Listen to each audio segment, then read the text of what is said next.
तो स्पाइनोइलोलिस्थेसिस जो है उसकी वेरियस स्टेजेस होती हैं। अगर हड्डी मुश्किल से 4-5%, 10% या 20% तक सरकी हुई है और नर्व्स पे ज़्यादा डैमेज नहीं है और सिम्टम्स बिल्कुल माइनर हैं, तो उसमें हम एक्सरसाइज से भी उसको कंट्रोल कर सकते हैं, दवाइयों से कंट्रोल कर सकते हैं।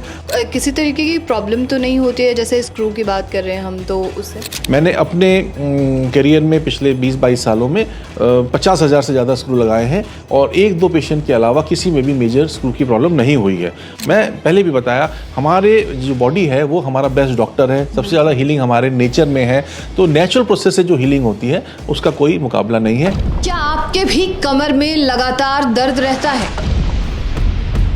क्या कुछ देर चलने के बाद आपका भी पैर में लगातार दर्द हो रहा है?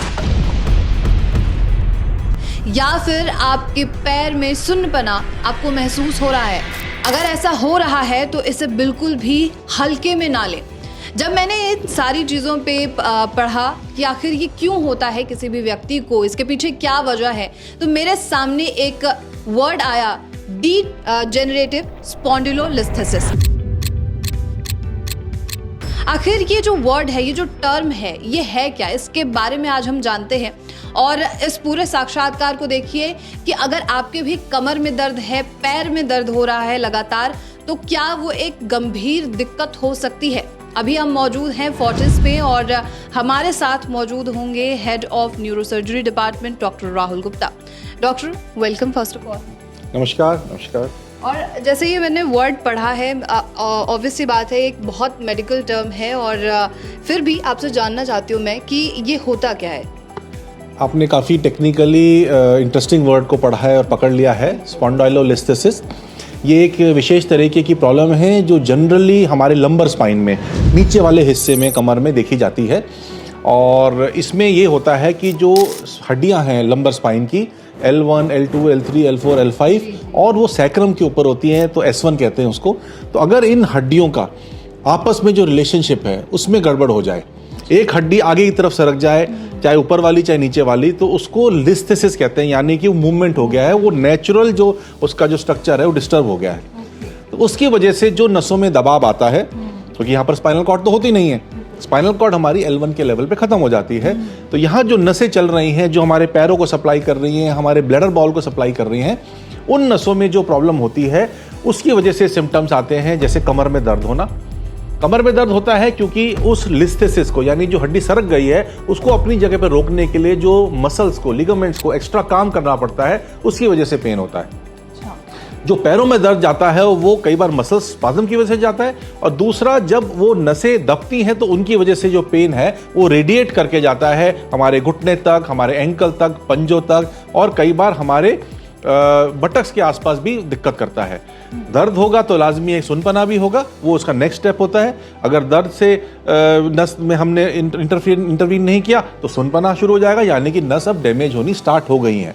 तो ये जो सिचुएशन है ये स्पॉन्डिलोलिस्थेसिस होती है, जिसमें कि हमारे को सिम्टम्स देखने पड़ते हैं। और एक जो खास सिम्टम जो आपने बोला उसे कहते हैं न्यूरोजेनिक क्लाउडिकेशन। ये एक टेक्निकल टर्म है। इसका ये मतलब होता है कि जब आप खड़े होते हैं, कुछ स्टेप्स चलते हैं, तो आपको कमर में दर्द बढ़ जाता है, पैरों में दर्द बढ़ जाता है, सुनपना एकदम से तीव्र हो जाता है, आपको कहीं बैठना पड़ता है, आप 2 मिनट, आधा मिनट बैठते हैं, उससे वो जो कंप्रेशन है वो कम हो जाता है, फिर आप कुछ सेकंड तक चल सकते हैं और फिर दोबारा। तो जैसे जैसे आपकी दिक्कत बढ़ती जाती है वैसे वैसे आपका चलने का डिस्टेंस और कम होता जाता है, और फिर एक दिन ऐसा आता है जिसमें कि आप बिस्तर पकड़ लेते हैं, आप चल ही नहीं पाते। डॉक्टर, इसके साथ ही मैंने ये जो वर्ड पढ़ा है, इसके साथ एक और वर्ड पढ़ा मैंने, स्पॉन्डिलाइसिस। ये इन दोनों के बीच में क्या डिफरेंस होता है? सो बेसिकली ये टेक्निकल टर्म्स है जो कि हमारे रीढ़ की हड्डी की समस्याओं को वेरियस स्टेजेस में पकड़ने के बाद बताते हैं। तो स्पॉन्डिलाइसिस का मतलब होता है कि हमारी रीढ़ की हड्डी में कुछ गड़बड़ चल रही है, वहाँ पर लिगामेंट फूले हुए हैं, या डिस्क की प्रॉब्लम है, या वहाँ पर जो है डिस्क स्पेस कम हो गई है, या नसों में दबाव हो गया है। तो एक ब्रॉड टर्म के अंडर हम स्पॉन्डिलाइसिस का इस्तेमाल करते हैं। पर जब हम स्पॉन्डिलाइसिस यानी कि रीढ़ की हड्डी के साथ लिस्थेसिस ऐड करते हैं, तो इसका मतलब है कि जो बोन्स के बीच में इनका अलाइनमेंट है वो अलाइनमेंट डिस्टर्ब हो गया है। तो spondylosis is a broad term for any spine disease. अच्छा, ये जो आपने लगातार जिसके बारे में जिक्र कर रहे हैं, कौन सबसे ज़्यादा रिस्क फैक्टर में होता है, किस एज के व्यक्ति को हो सकता है? तो अब स्पॉन्डिलोलिस्थेसिस की जब हम बात करते हैं तो वो बेसिकली जन्म से भी हो सकता है कि कुछ लोगों की हड्डियां कमज़ोर हैं, लिगामेंट्स उनके कमज़ोर हैं, मसल्स इतनी पावरफुल नहीं हैं जो कि हड्डी को अपनी तरफ रोक सकें, या फिर जन्म से ही उनमें कहीं ना कहीं फ्रैक्चर है। तो वो फ्रैक्चर धीरे धीरे बढ़ता जाता है। तो इवन यंग एज में टीनेजर्स को भी ये प्रॉब्लम देखने को मिलती है। उनको लगातार कमर में दर्द रहता है, चलने में दिक्कत होती है। जब वो अपना एक्सरे या MRI कराते हैं तो उसमें ये बीमारी पकड़ी जाती है। अदरवाइज एल्डरली में डिफरेंट टाइप का होता है, जिसमें कि क्रॉनिक डीजनरेशन के कारण, हड्डियां कमजोर होने के कारण धीरे धीरे उनकी हड्डियां जो हैं वो खराब हो जाती है, लिगामेंट्स वीक हो जाते हैं, मसल्स में स्ट्रेंथ रहती नहीं है, डिस्क की प्रॉब्लम बढ़ जाती है, तो हड्डियां आपस में एक दूसरे के रिलेशन में सरकनी शुरू हो जाती हैं। उसे डीजनरेटिव स्पॉन्डिलोलिस्थेसिस कहते हैं। तो ये किसी भी एज में देखा जा सकता है, पर हर एज में जो देखने का है उसमें जो बिहाइंड द सीन जो कारण है वो डिफरेंट होता है, पैथोजेनेसिस डिफरेंट होता है। अच्छा, जैसे हम लगातार सर्जरी के ऊपर जो है एक बात करते जा रहे हैं, ब्रेन सर्जरी, स्पाइन सर्जरी, तो ये जो स्पॉन्डिलोलिस्थेसिस है इसमें भी सर्जरी की ज़रूरत पड़ती है?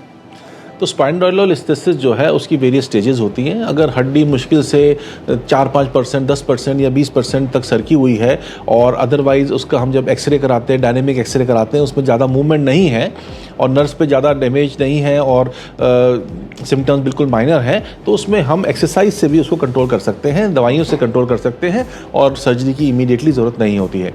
पर उसमें हमें पेशेंट को रेगुलर फॉलोअप पे रखना पड़ता है और एक्सरे बार बार कराना पड़ता है। अगर वो ग्रेड 2 या 3 या 4 है, जिसमें कि हड्डी जो है वो 25% ज़्यादा सरक गई है और नसों में दबाव आ रहा है, लिगामेंट्स में चेंजेस आने शुरू हो गए हैं लिस्थेसिस की वजह से, तो उस केस में हमारे पास एक ही ऑप्शन बचता है सर्जरी, क्योंकि हमें उसमें नसों के ऊपर से दबाव हटाना है, हड्डियों के अलाइनमेंट को अचीव करना है और उसके बाद हमें उसको मेंटेन करना है।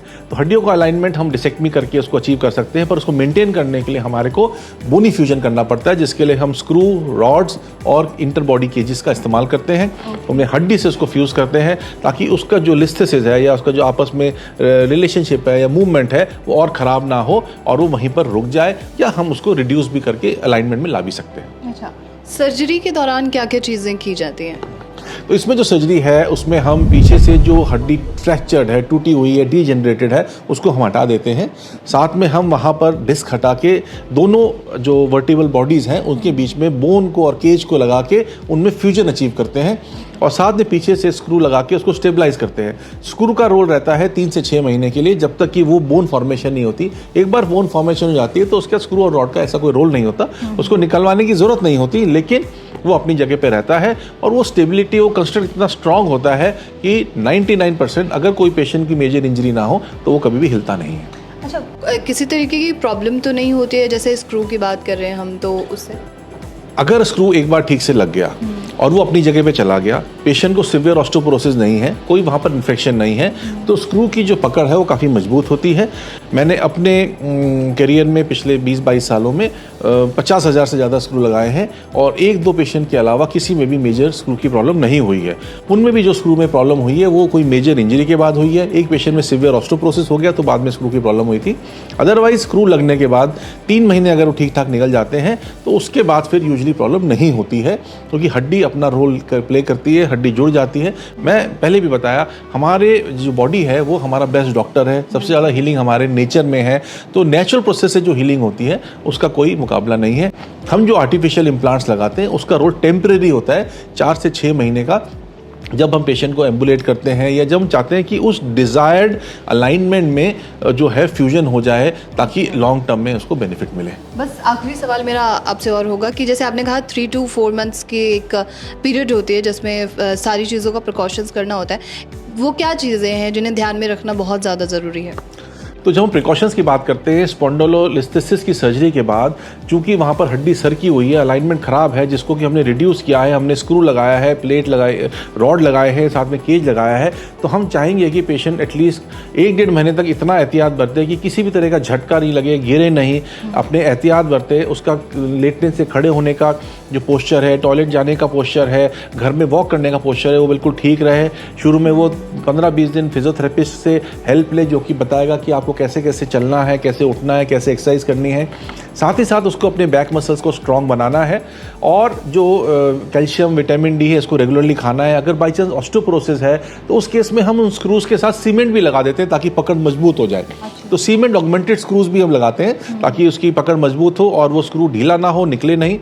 उसके बाद पेशेंट को ऑस्टियोपोरोसिस के लिए जो ट्रीटमेंट है, इंजेक्शंस आते हैं, नेजल स्प्रे आता है, और भी बहुत मेडिसिन आती है, उनको हम स्टार्ट कर देते हैं ताकि धीरे धीरे बोन में मजबूती है। एक बार 3 से 6 महीने में हम उसके जब एक्सरे MRI दोबारा करा के देखते हैं और हमें लगता है कि बोनी फ्यूजन अच्छा हो गया है, तो उसके बाद फिर चिंता की कोई बात नहीं होती है। एहतियात तो ज़िंदगी भर बरतना अच्छा रहता है। कोई भी ट्रॉमा जो है वो हमारे शरीर को कई साल पीछे ले जाता है, तो उससे हमें बचाव रखना ज़रूरी है। बिल्कुल। Thank you so much doctor Rahul, आपका हमारे साथ जुड़ने के लिए। नमस्कार, थैंक यू। और ये थी खास जानकारी। और अगर आप भी कमर में दर्द, पैर के में सुन्नपना या दर्द होने से जूझ रहे हैं और आपके मन में कोई भी सवाल है, तो प्लीज़ कमेंट बॉक्स में पूछिए।